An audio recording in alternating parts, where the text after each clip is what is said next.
Então, irmãos, você que está na campanha, diga amém. Se você está gostando da leitura do livro, diga amém. Quem está apanhando por causa da leitura do livro, diga amém. Não é fácil, né? A leitura realmente é desafiadora. Lembra exatamente quem nós somos e como nós falhamos. Não é? Por isso, algumas pessoas até pensaram em desistir. Não vou ler mais não, porque é muita confrontação. Pare não, meu irmão, vá em frente. Não desista. Né? É assim que Deus trata, mostrando os nossos erros. Né? Amar completamente, viver apaixonadamente, aprender humildemente, para quê? Para partir corajosamente. Né? Esses temas, eles estão muito ligados a amar completamente, viver apaixonadamente. Olha, para amar completamente, eu preciso amar o meu irmão como ele é, com todos os seus erros. Eu preciso amar meu cônjuge como ele é, com todos os seus defeitos. Eu preciso amar meus filhos exatamente como eles são. Eu preciso amar os irmãos da igreja exatamente como eles são. Eu não tenho como viver guardando mágoas, retendo perdão, evitando reconciliação. Não dá. Para amar completamente e viver assim, apaixonado por aqueles que eu amo, eu preciso de um coração limpo, de um coração que não guarde rancores, porque senão eu não vou conseguir viver assim. Né? Eu tenho que ser humilde, porque para liberar perdão, eu preciso ser humilde, porque muitas vezes as pessoas me ofendem, e eu tenho que tenho que conviver com essa ofensa, ainda assim liberar perdão. Eu tenho que conviver com a consequência daquilo que foi feito em relação a mim, e ainda assim liberar perdão. É preciso, portanto, muita humildade nesse sentido. Hoje nós vamos falar exatamente sobre isso, sobre perdão. Você ouviu a semana toda, você leu a semana toda sobre isso, não é? Já desde a semana passada, tem alguns, 2 últimos capítulos já introduzem essa questão. A próxima semana vai continuar falando também sobre isso. E nós precisamos aprender com humildade, aprender com simplicidade. O título, talvez eu mudasse agora, sem perdão, sem reconciliação, mas talvez eu colocasse ali, sem perdão, prisão. Não é? Aquele que não perdoa é prisioneiro. Mas sem reconciliação também dá certo, porque sem perdão não tem reconciliação. Sem perdão não tem amizade. Sem perdão é impossível uma convivência pacífica. Né? O nosso texto em Mateus 18, de 21 a 35, você conhece a parábola. Nós não faremos a leitura dele agora, nós faremos no caminhar da mensagem, nós estaremos então lendo esse texto. Mas eu quero trazer um texto agora para os irmãos, que vai abrir, vamos dizer assim, esse pensamento, ou essa tese, como alguns pregadores gostam de dizer. Efésios 4, verso 32 diz assim: antes, sede um para com os outros benignos, misericordiosos, perdoando-vos uns aos outros, como também Deus vos perdoou em Cristo. Em 1982, talvez alguns aqui nem fossem nascidos ainda, né? Houve um julgamento nos Estados Unidos, e a sentença foi curiosa. Um homem chamado Kevin Thornell, ele foi solicitado, a sentença dele era de enviar $1 a uma família que ele preferia esquecer, mas essa era a sentença dele. Eles o processaram em $500 mil, mas a dívida acabou assentada em $936, pagos $1 de cada vez. A família esperava que aquele pagamento fosse feito cada sexta-feira. Assim, Kevin, ele não se esquece do que aconteceu naquela primeira sexta-feira de 1982. Porque naquele dia, uma jovem dessa família foi morta. Kevin, ele foi condenado por homicídio culposo por dirigir embriagado. Ele tinha 17 anos de idade, ela tinha 18. Kevin cumpriu uma sentença. Ele gastou 7 anos numa campanha contra dirigir embriagado. O juiz exigiu 1 ano, e ele gastou 6 anos mais ainda na campanha. Porém, ele não podia esquecer de enviar $1 toda sexta-feira para aquela família. A restituição semanal só terminou em 2000, 18 anos. Por 18 anos, Kevin fazia um cheque de $1 e o encaminhava para a família. O dinheiro era depositado no fundo escolar. A família levou o Kevin 4 vezes ao tribunal por falhar no pagamento. Kevin, não que ele não quisesse pagar, ou não que ele esquecesse, mas ele ainda assim cumpriu. Por falta de um desses pagamentos, ele passou mais de 30 dias no cárcere. Ele insiste que não estava desprezando a ordem. Antes, ele era assombrado pela morte da garota. Ele era atormentado pelas lembranças. Ele ofereceu à família uma caixa de cheques, cobrindo todos os pagamentos até o ano 2001. 1 ano a mais do que o exigido. A família recusou. Não era dinheiro que eles queriam, mas a penitência. Citando a mãe da jovem morta, ela diz: queremos receber o cheque cada semana no dia certo.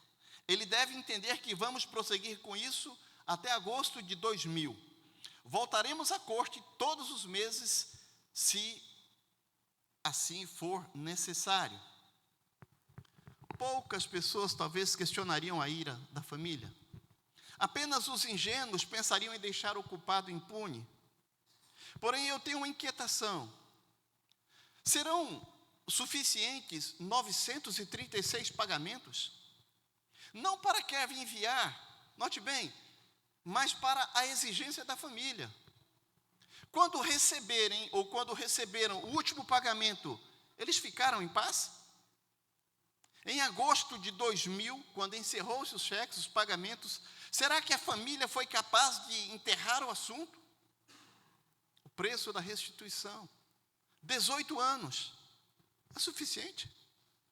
196 meses de remorso é um preço adequado? O quanto é o bastante? Fosse você da família e Kevin fosse seu alvo, quantos pagamentos você iria requerer? Melhor dizendo, quantos pagamentos você requer? E se você tivesse apenas 30 dias para viver? Você continuaria requerendo esses pagamentos? Você continuaria imputando culpa, exigindo remorso? Ou você perdoaria?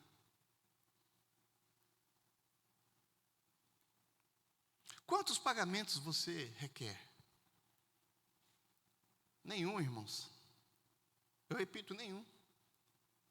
Nem a vida inteira é capaz de livrar da injúria. Alguém em algum lugar tem ferido você. Como a jovem de 18 anos, você tem sido vítima. Ela morreu porque alguém bebeu demais. E daí pegou um carro para dirigir.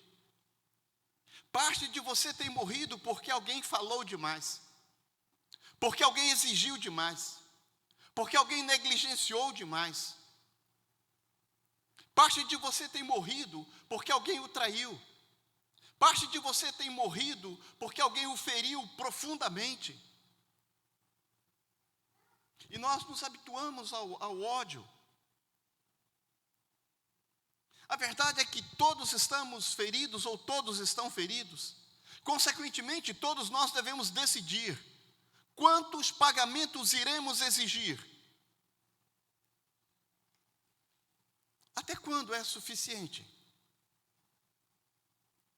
Podemos não requerer que o ofensor preencha cheques, hoje faça Pix, não é? Mas temos outros meios de desforrar a ofensa. Silêncio é uma técnica popular. Ignore-o. Quando eles falarem, ignore. A distância é igualmente eficaz. Quando eles vierem no seu caminho, passa para o outro lado. Resmungar é a terceira ferramenta da vingança. Ah, você tem dedos. Poderia ter discado o meu número. É espantoso quão criativo nós podemos ser na desforra.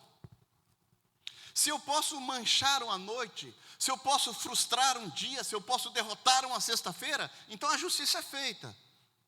Eu fico satisfeito, por hora. Até eu pensar em você outra vez.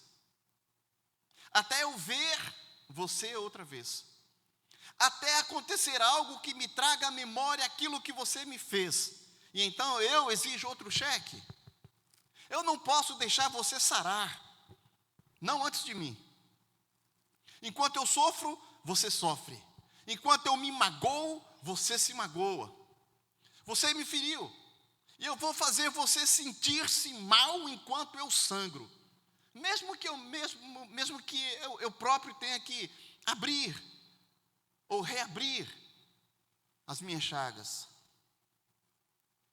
Pode chamar de mau hábito, tudo bem. Nós o iniciamos de uma forma bastante inocente, indutando com doses de raiva a pessoa que nos feriu. Não muito, apenas uma agulhada, talvez duas de rancor. Sabe, a ira adormece a ferida. Então nós voltamos para mais uma dosagem. Desprezamos não apenas o que ele fez, mas desprezamos quem ele é. Insultamos, humilhamos, ridicularizamos, ofendemos. Sabe, a onda energiza. E entorpecidos nessa malícia, nós invertemos os papéis. Não somos as vítimas, somos os vencedores. Sentimos-nos bem. Quanto estiver sofrendo, eu estou bem. E logo, irmãos, nós odiamos a ele e qualquer um como ele. Generalizamos. Todos os homens são estúpidos. Todos os pregadores são mercenários. Ah, não se pode confiar em mulher. E assim vai. A progressão é previsível. A ferida transforma-se em ódio. O ódio em fúria. E nós ficamos viciados. Incapazes de passar um dia sem intolerância e amargura. Mas e se você tivesse apenas 30 dias para viver?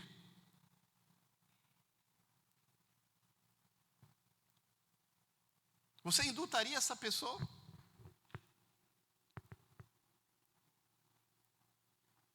Você buscaria paz com essa pessoa? Para que o seu próprio coração ficasse em paz? Estevão, quando estava sendo apedrejado, ele usou as palavras de Cristo. perdoa. Eles não sabem o que estão fazendo. Porque foram essas palavras de Cristo na cruz. Jesus, ele não levou nenhuma mágoa, Estevão também não. Você quer partir cheio de mágoa, de ódio?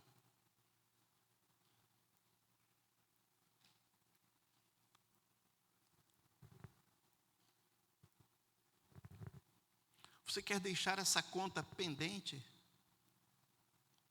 Não seria sensato resolver o problema?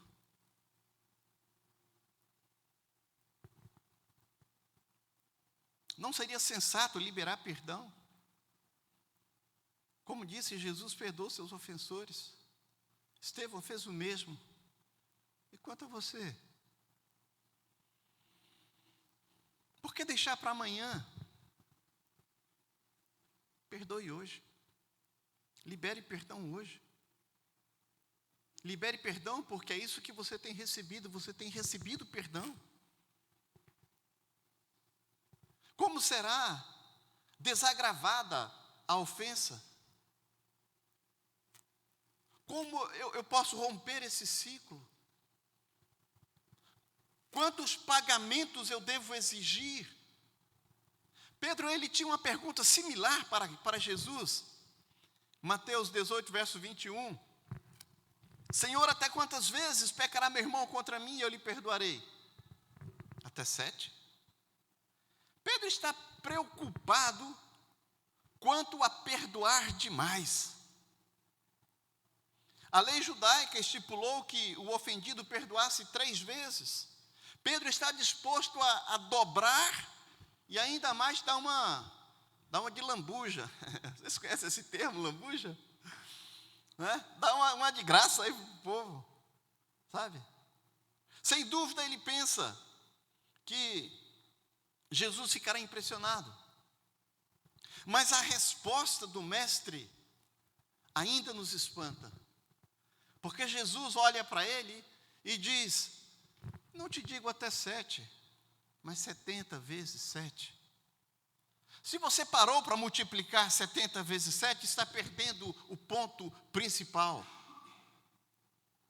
Manter o controle da sua misericórdia. É isso que Jesus está dizendo. Se você quer manter o controle da sua misericórdia, você não será misericordioso. Se você está regulando a sua graça, não está sendo gracioso. Não deveria haver nenhum ponto onde a nossa graça fosse exaurida.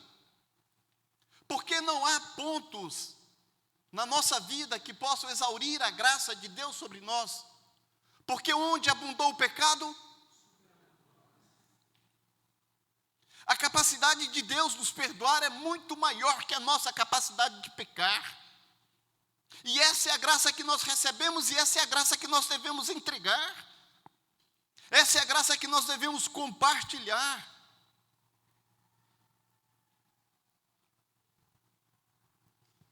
A essa altura, irmãos, os ouvintes de Jesus, eles estão pensando nos Kevins do mundo. Mas e quanto ao meu pai que me abandonou quando eu era criança?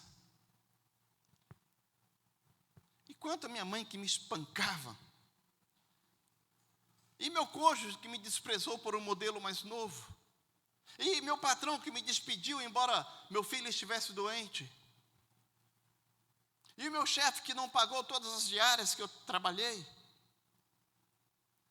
Sabe, Jesus nos silencia com a mão levantada. E a história de um servo negligente. Jesus diz lá em Mateus, chegamos no nosso texto, ele diz: o reino dos céus pode comparar-se a um certo rei que quis fazer contas com seus servos. E começando a fazer contas, foi-lhes apresentado um que lhe devia 10.000 talentos. E não tendo ele como pagar, o seu senhor mandou que ele, sua mulher e seus filhos fossem vendidos, tudo quanto tinha, para que a dívida se lhe pagasse. Então aquele servo, prostrando-se, o reverenciava, dizendo: Senhor, seja generoso para comigo, tudo te pagarei. Então o senhor daquele servo, movido de íntima compaixão, soltou e perdoou-lhe a dívida. Este servo tinha um sério problema. Por alguma razão, ele acumulara uma conta de milhões de reais. Se ele pudesse pagar R$1.000 por dia, durante 30 anos, ele ficaria livre da dívida. Sem chance. Ele não faz R$1.000 por dia. Sua dívida está muito além do que ele pode pagar. E você sabe que o mesmo é verdade em relação a nós. O nosso débito, irmãos, vai além do que nós podemos pagar. Nós devemos muito para o Senhor. Nossos bolsos estão vazios. Nosso débito é de milhões. Não precisamos de um salário. Precisamos de um presente. Não necessitamos de lições de natação, nós necessitamos de um salva-vidas. Sabe, não carecemos de um lugar para trabalhar, nós carecemos de alguém que faça o trabalho por nós. E quer saber? Ele já fez. Esse alguém é Jesus. A Bíblia nos diz, Romanos 3:22, depois 25. Isto é a graça de Deus pela fé em Cristo, Jesus Cristo, ao qual Deus propôs como propiciação pela fé no seu sangue. Tenha fé no sacrifício de Cristo e a dívida dos seus pecados será paga. Tenha fé no sacrifício de Cristo na cruz. Receba como pagamento por sua dívida. E seus pecados serão totalmente perdoados. Nosso mestre perdoou uma dívida que era intransponível. Deus exigiu algum reembolso?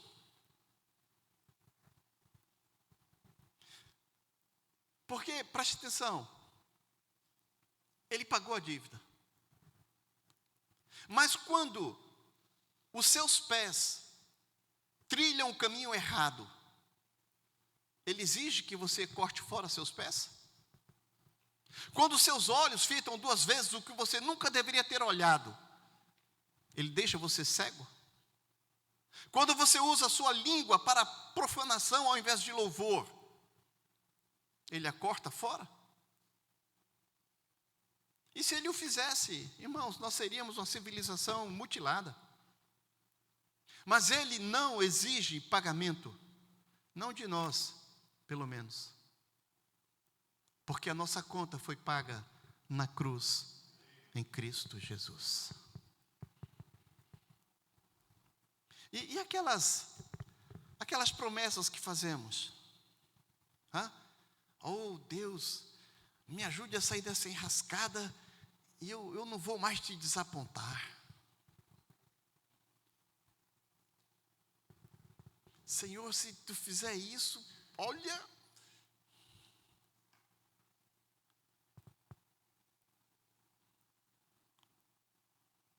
Somos tão maus quanto aquele devedor. E agimos exatamente como ele. Nos prostramos diante do Senhor e dizemos: sê paciente comigo. Oh, Deus, tem misericórdia. Senhor, não me pune segundo os meus pecados. Tem misericórdia. Sabe, irmãos, aquele homem afiançou: seja paciente comigo e tudo lhe pagarei. Pagarei tudo que lhe devo. A ideia de suplicar por misericórdia nunca nem passou pela mente daquele homem. Não obstante nunca haver implorado por graça, ele recebeu graça do Senhor. Ele deixou a câmara do rei como um homem livre de dívidas. Ele não acreditou. Existem muitos crentes salvos que não acreditam que estão salvos. Mas pastor, é só confessar Jesus? É. Ah, não, tem que fazer alguma coisa a mais. Está fácil demais ser salvo. É só ter fé? É só ter fé. Não, preciso fazer alguma coisa. Eu tenho que fazer alguma coisa. E muitas pessoas simplesmente não aceitam que o amor de Cristo cobre a nossa multidão de pecados. Eles querem fazer alguma coisa. Exatamente como esse homem, ele não acreditou que a sua dívida havia sido completamente paga, havia sido liberado disso. Os versos de 28 a 30 nos informam dizendo: saindo, porém, aquele servo encontrou um dos seus conservos que lhe devia 100 dinheiros. E lançando mão dele, sufocava-o, dizendo: paga-me o que me deves. Então o seu companheiro, prostrando-se a seus pés, rogava-lhe, dizendo: seja generoso para comigo, tudo eu te pagarei. Ele, porém, não quis. Foi encerrá-lo na prisão, até que ele pagasse toda a dívida. Sabe, alguma coisa está errada nessa ilustração. São essas ações de um homem a quem se perdoou milhões, sufocando uma pessoa que lhe devia alguns trocados? São essas as palavras de um homem que foi deixado livre? Paga-me o que me deves.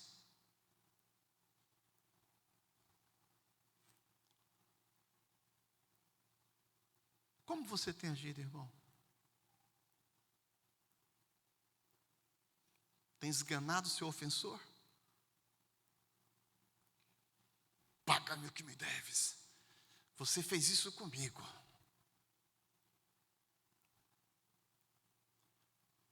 Ainda tem aquelas promessas que são mais difíceis, né? Te pego lá na esquina. O capa vive em suspense todo o tempo. No nosso tempo de escola tinha essas coisas. Te espero lá no muro. Espero lá no muro de trás, no final da escola, no final da aula. O capa passava a aula toda, meu Deus, desesperado. Agonia. Uma tortura, né? Tem muita gente que age exatamente assim. Simplesmente não te deixa esquecer. Paga-me o que me deves. Até quando você vai querer ou vai requerer o pagamento, irmãos? Se esses fossem seus últimos 30 dias para viver, você mudaria seu comportamento? Você mudaria sua atitude? Você perdoaria?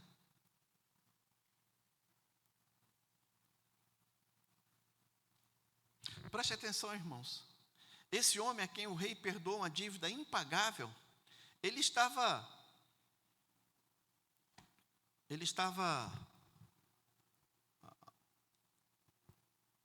tão ocupado com os erros do irmão, que ele se esquece da graça do Pai.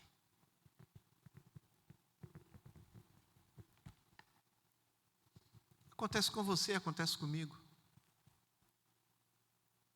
Focamos tanto no erro dos outros que esquecemos quanto nós erramos.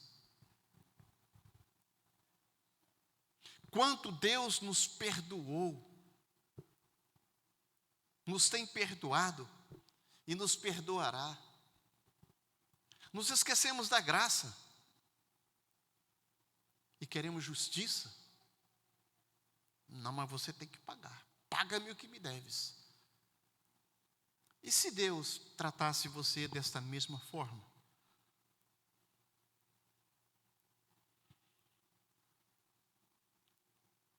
E se você estivesse no último mês da sua vida, você não se lembraria da graça do Pai?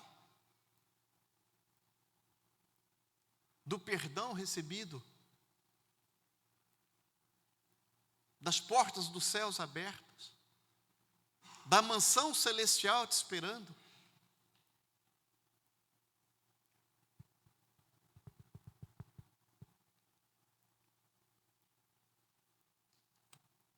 Você tem recebido perdão.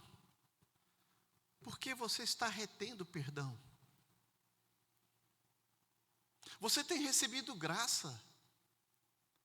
Por que você está retendo graça? Nós gostamos de dizer que somos um canal de bênçãos. Né? Crente, né?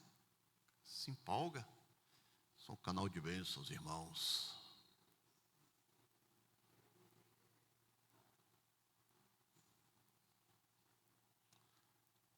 Abençoe. Libere graça. Libere perdão. Aquele homem exige que o seu devedor seja posto atrás das grades, até que possa saldar a dívida. Isso é grotesco. Ele não é apenas ingrato, mas eu acho que ele é irracional, maluco, doidão, sei lá. Como é que ele espera que o homem arranje dinheiro estando na prisão? Hã? Não faz sentido a decisão daquele homem. Será que ele estava pensando que, sei lá, o cara ia vender revistas lá na prisão, ia vender cafezinho, sei lá, fazer dinheiro, fazer... O que ele vai fazer, irmão, se ele está preso? Essa decisão não faz sentido, sabe por quê? Porque o ódio não faz sentido. Nunca faz. Como pode ser isso? Como pode um perdoado não perdoar? Como pode um homem livre não se apressar em libertar os outros? Parte da nossa resposta é encontrada nas palavras de Jesus. Ele diz: a quem pouco é perdoado, pouco ama.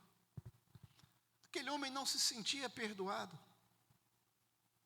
Acreditar, irmãos, que estamos completa e eternamente livres da dívida não é fácil. Mesmo se houvéssemos estado de pé diante do trono e ouvíssemos do próprio rei, ainda duvidaríamos. E como resultado, há muitos perdoados, um pouco.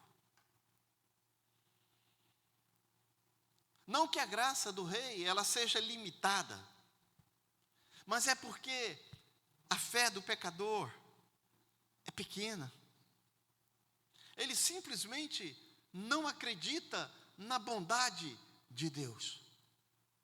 Ele simplesmente não acredita no amor de Deus.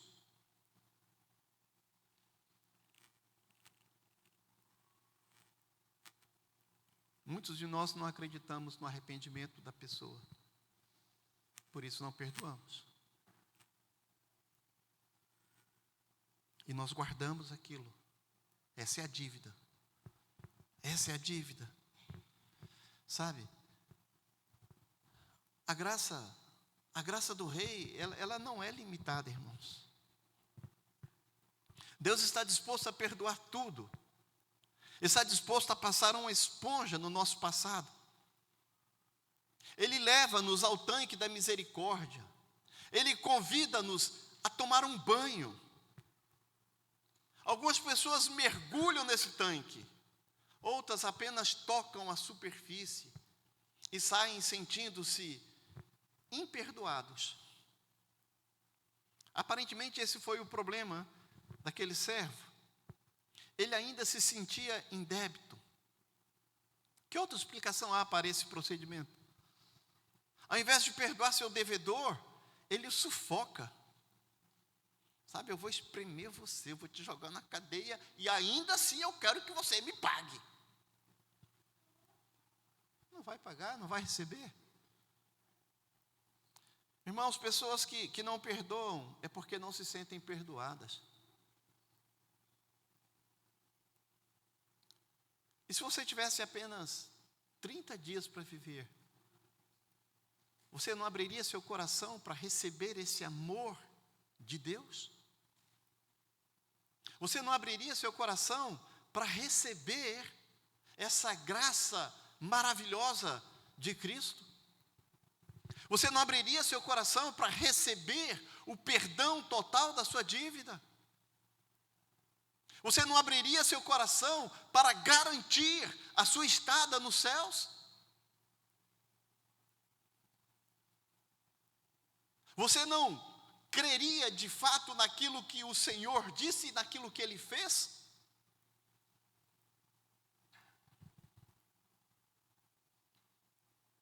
Receba o perdão.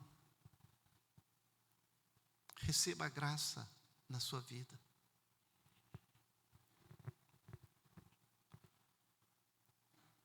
Aquele homem, ele odeia a simples visão de quem estava devendo para ele. Por quê? Porque aquele devia muito?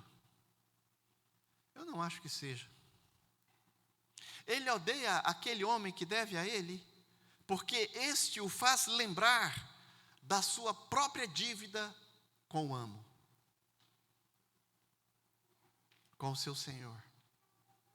O rei perdoou-lhe o débito, mas o servo nunca aceitou verdadeiramente a graça do rei. Agora nós entendemos por que o autor de Hebreus, ele escreve nos insistindo, dizendo: tendo cuidado de que ninguém se prive da graça de Deus, e de que nenhuma raiz de amargura brotando vos perturbe, e por elas muitos se contaminem. Você tem se privado da graça? Você tem rejeitado a graça? Você tem rejeitado o perdão? Você tem rejeitado o amor de Cristo? Mas há cura, irmão. Há cura para o ódio. Onde a graça de Deus é omitida, nasce a amargura. Porém, onde a graça de Deus é abraçada, floresce o perdão. Na carta que muitos teólogos acreditam ser a última carta que o apóstolo Paulo escreveu, ele instiga Timóteo dizendo: fortifica-te na graça que há em Cristo Jesus. É criteriosa essa última exortação. Paulo, ele não insta com Timóteo a que ele seja forte na oração. Se nós imaginarmos que esta de fato é a última carta, e Paulo já sabia que já estava sendo levado para ser sacrificado, ele exorta Timóteo, não para que Timóteo seja forte na oração, para que Timóteo seja forte no estudo bíblico, na bondade, por mais vital que essas coisas sejam. Ele quer que seu filho na fé se especialize na graça. Ele quer que Timóteo reivindique este campo, que apoie-se nessa verdade. É como se ele dissesse para Timóteo: cara, se tu tens que deixar passar alguma coisa, que não seja a graça de Deus. Sabe, irmãos, quanto mais nós passeamos no jardim, mais semelhante ao das flores é o nosso aroma. Quanto mais mergulhamos na graça, mais graça concedemos. Poderia isto ser a chave do mistério para o final da ira? Poderia ser que o segredo estivesse não em exigir pagamento, mas em considerar o pagamento do seu Salvador?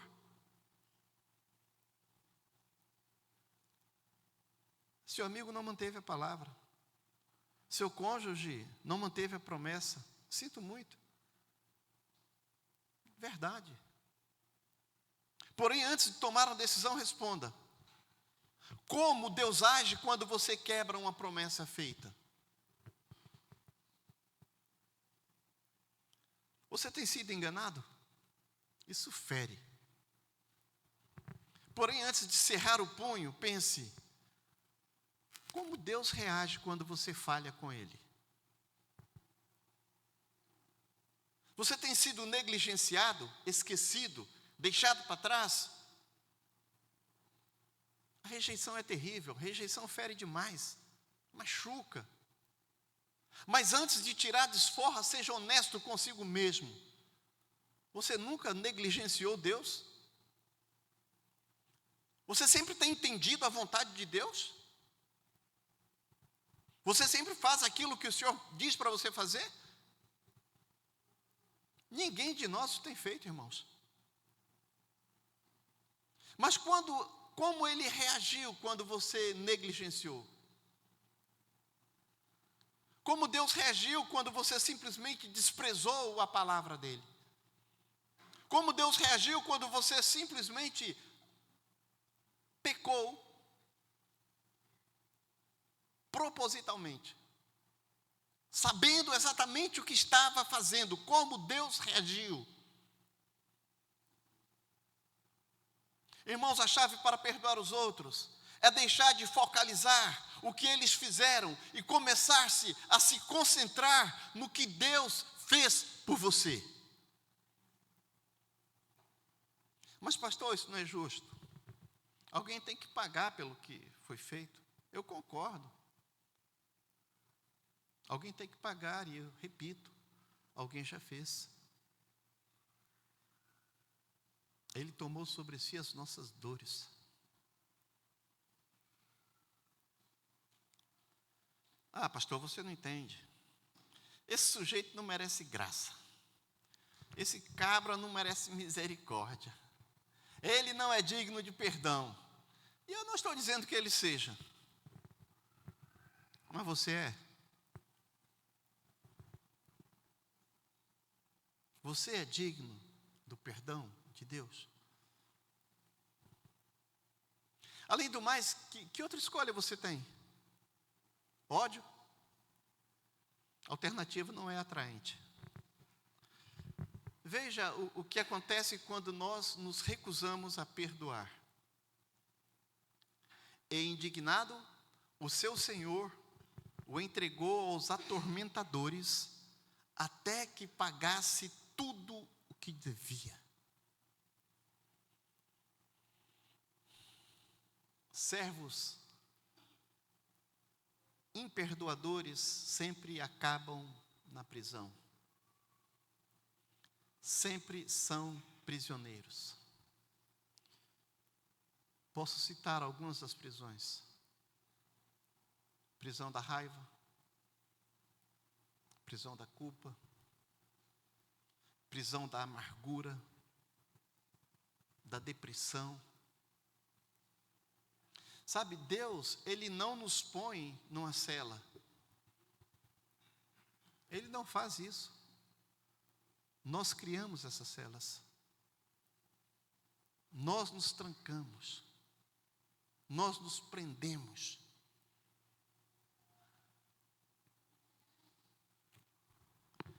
Jó tem uma passagem bem interessante, pensando nesse assunto, diz: um morre na força da plenitude, estando todo quieto e sossegado. O outro, ao contrário, morre na amargura do seu coração, não havendo provado do bem. E se lhe restassem apenas 30 dias para viver? Como você gostaria de partir desta, né? Morrer na plenitude, estando quieto, sossegado, em paz? Ou na amargura do seu coração? Irmãos, o aperto do ódio é gradual. Seu estrago começa com umas rachaduras. Isso me lembra o que aconteceu comigo uma vez, com o meu para-brisa. A gente estava indo para Pacaraima. E graças a um caminhão que passou na minha frente, e aí não tinha asfalto, e uma daquelas pedrinhas, bateu no meu para-brisa. No começo, começou assim com um trincado, sabe? Trincou. E logo aquilo se transformou numa rachadura. E esta rachadura se expandiu em várias raias e logo o para-brisa parecia uma teia de aranha, cheia de fragmentos. Eu não podia ver nada. Eu estava irado, pensando no motorista estúpido que fez uma ultrapassagem tão ordinária como aquela. Sabe? Eu nem conhecia o camarada, mas eu poderia descrevê-lo. Deve ser algum ordinário aí. Eu acho que esse cara até engana a esposa. Dirige com o celular na mão. O seu descuido obstruiu minha visão. Não tanto pela rachadura do para-brisa. Você já ouviu a expressão cego de raiva? Foi isso que me deixou sem visão. Eu fiquei cego de raiva. Irmãos, o ódio embaraça a nossa visão e acaba por quebrar nossas costas, porque o fardo da amargura é pesado demais. Seus joelhos vão se dobrar sobre essa carga, uma carga de desgosto. Sabe, isso pode partir o seu coração. Sabe, a vida já é difícil. A montanha à nossa frente já é bastante íngreme, sem a opressão do ódio em nossas costas. A escolha mais sábia, irmãos, a única escolha, é você arriar esse fardo. Tire esse fardo de ódio. Você nunca será solicitado a dar a alguém mais graça do que já lhe foi dado. Nunca.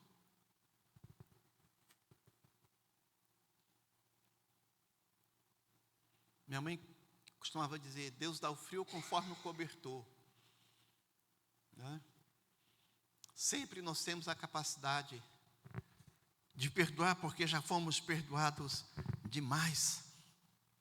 Eu quero encerrar contando um fato aqui. Aconteceu durante a Segunda Guerra Mundial. Um soldado alemão, ele pulou dentro de uma trincheira que estava em desuso. Você sabe o que é trincheira, né? É um buraco cavado no chão, onde os soldados se protegem, né? Então eles cavam aquele buraco, jogam a terra para fora, e eles ficam ali enquanto a batalha está acontecendo. O soldado alemão pulou para dentro de um daqueles buracos ali, que já estava em desuso, e ali ele encontrou um inimigo ferido. O soldado estava ali abatido, estava encharcado de sangue, estava a poucos minutos da morte. Comovido com a situação do homem, o soldado alemão ofereceu-lhe um pouco d'água. E por esse pequeno gesto de bondade, um vínculo foi estabelecido.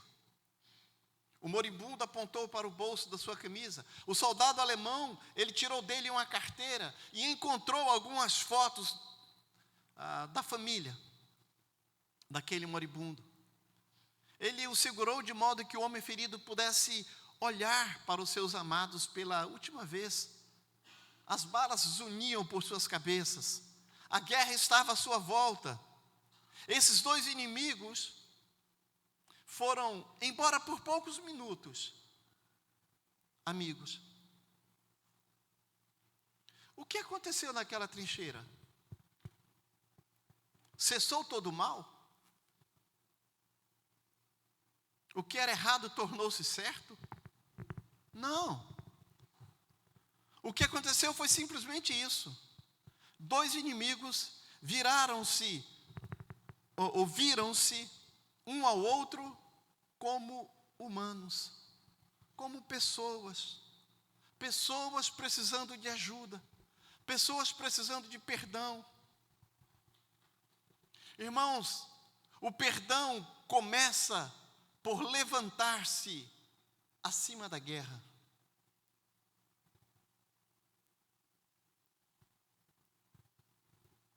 Não permita que a guerra entre vocês acabe com vocês. O perdão começa a levantar-se acima da guerra. O perdão começa a olhar além do uniforme. escolher ver o outro não como um adversário, ou mesmo como um amigo, mas simplesmente como um companheiro de combate. Alguém que está na trincheira também, e também está ferido, ansiando pela segurança do lar, ansiando pelo perdão, ansiando pelo amor. E se você tivesse apenas 30 dias para viver, você continuaria a guerra?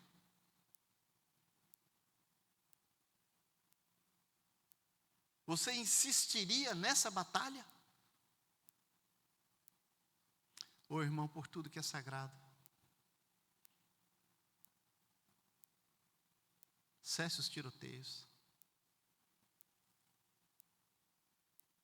Pare com a batalha. Porque a nossa guerra, a nossa luta, não é contra a carne ou sangue. O seu cônjuge não é seu inimigo. Seus filhos não são seus inimigos. Os colegas de trabalho não são seus inimigos. Se você está assentado com Cristo nas regiões celestiais, se você tem recebido misericórdia e graça, lembre-se do perdão que já foi dispensado a você. E então, perdoe aos seus ofensores. Perdoe.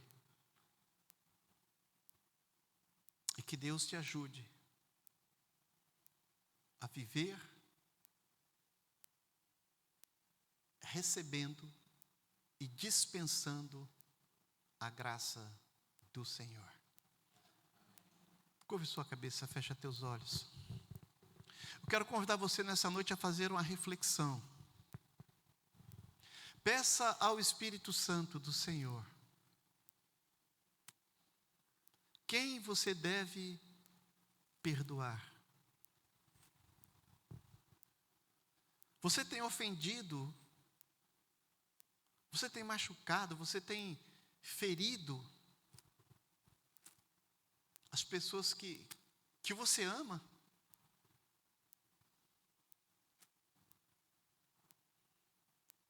Como tem sido o seu relacionamento com seu cônjuge? Como tem sido ou como está o seu relacionamento com seus filhos? Com seus irmãos?